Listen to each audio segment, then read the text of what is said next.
I'm going to try to get through this without being too emotional.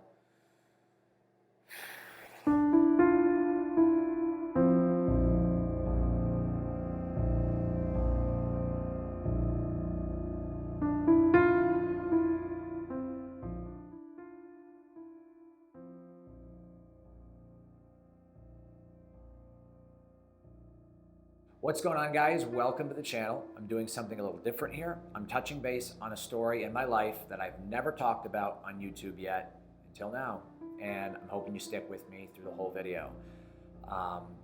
This was a very scary night for me back in 2005. Now, I've wanted to talk about this for quite some time. I have not done a video on this yet on my channel until now. It's a very hard topic to talk about. And I'm going to get right into it with you guys and let you guys know exactly what happened.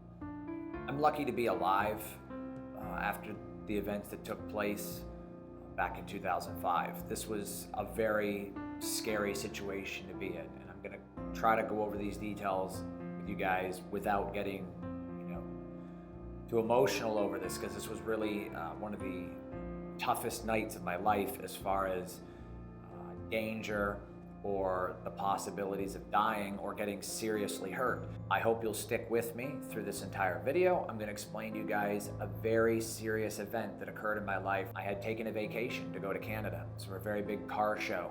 There was over 5,000 imports. And at the time I drove a 2004 Integra. It was an RSX, but I had it fully converted to a Type R. It wasn't right-hand drive like my most recent Type R was, but pretty much everything else. I had a lot of love and a lot of time in this car. My brother helped me, my friend helped me with it. It was ready to go, and I was very excited. And it was a very long drive.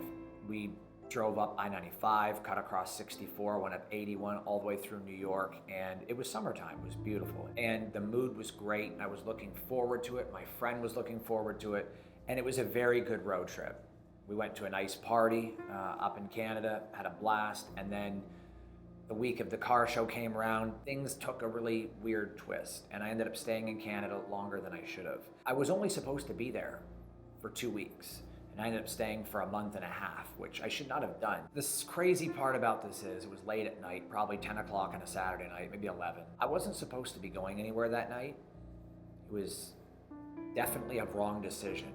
I feel like, I don't know, everything was working against me. I was not supposed to be out of the house that night at all. We had plans to do something completely different.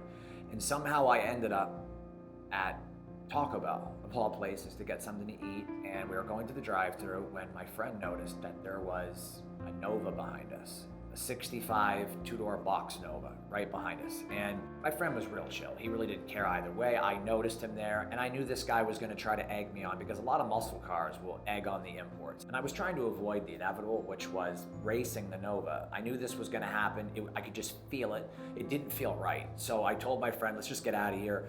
We went to the gas station about 3 blocks away, and sure enough, there's the Nova again. Right there trying to get gas. He was just looking for a race, and I was young and stupid at the time, like 21, 22 years old. And so I really just wasn't feeling it. Like, I'm getting goosebumps right now just talking about it. It's just, it was a really bad decision.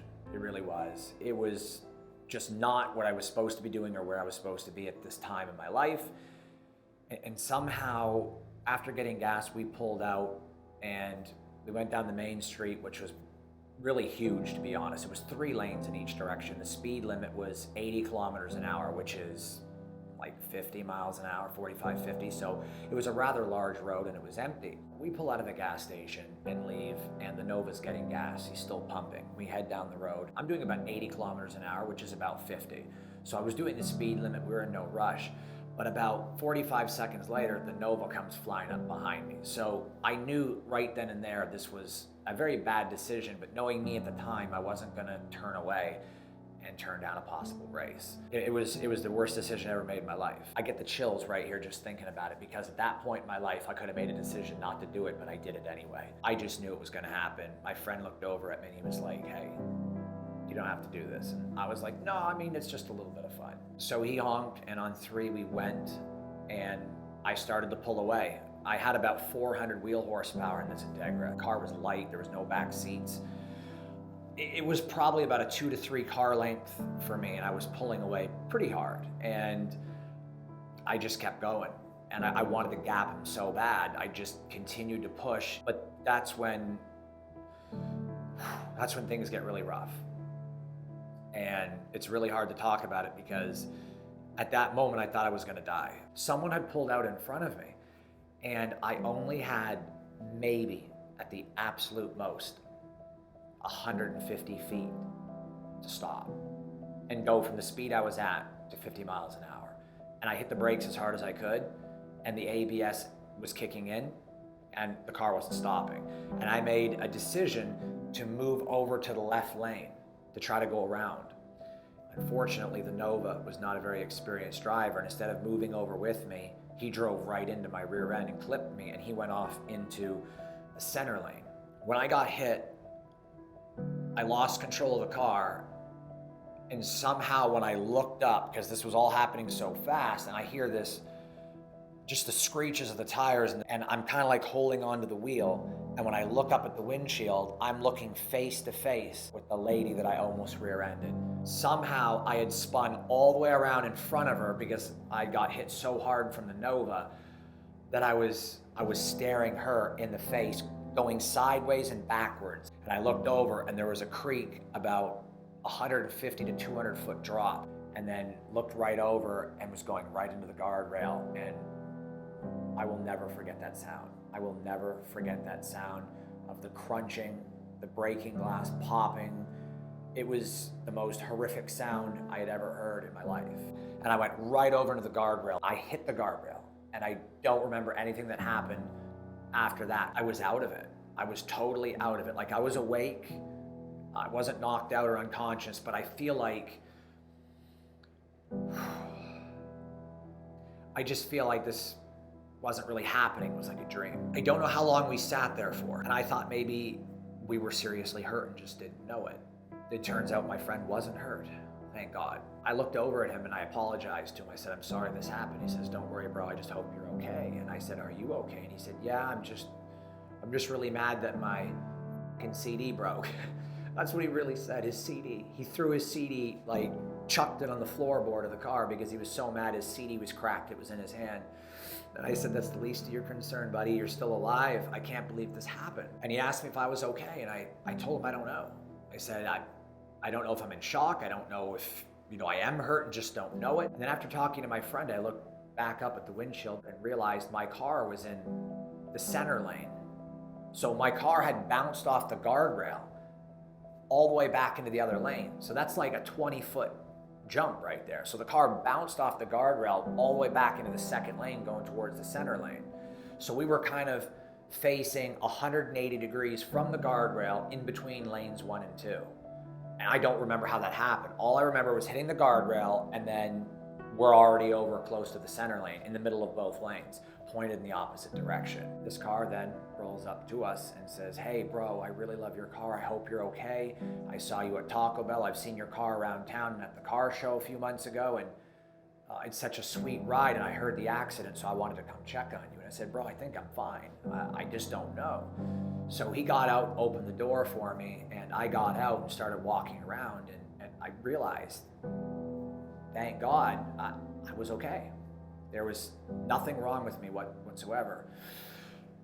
And I just remember going over to the guardrail, and I almost collapsed when I realized that we had put a 2.5-foot dent in the guardrail, and if I had been going any faster, we would have went over the guardrail and died. There's no way I would have survived the 200-foot drop in a car to a rocky river below. We would have been toast.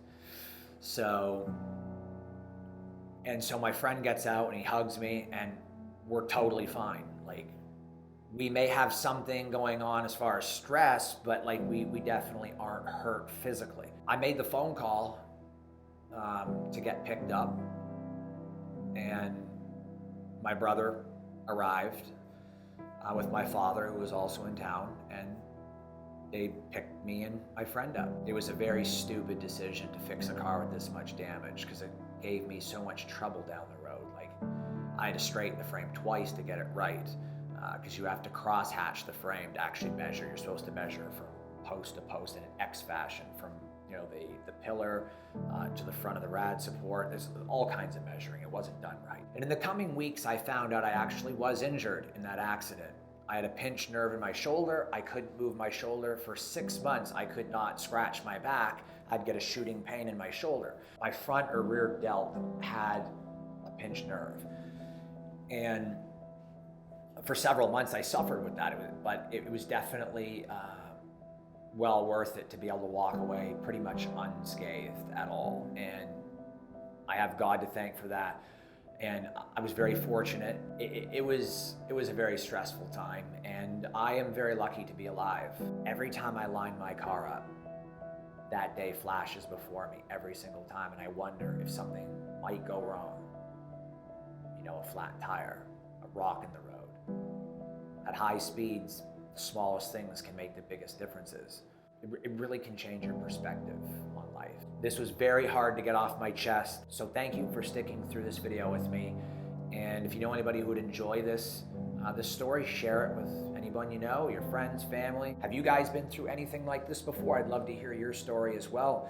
Don't forget to subscribe to my gaming channel, Circle Triangle Square, right there on the screen. Take care, have a great night, and I will see all of you on the next upload. Take care, guys. Be safe.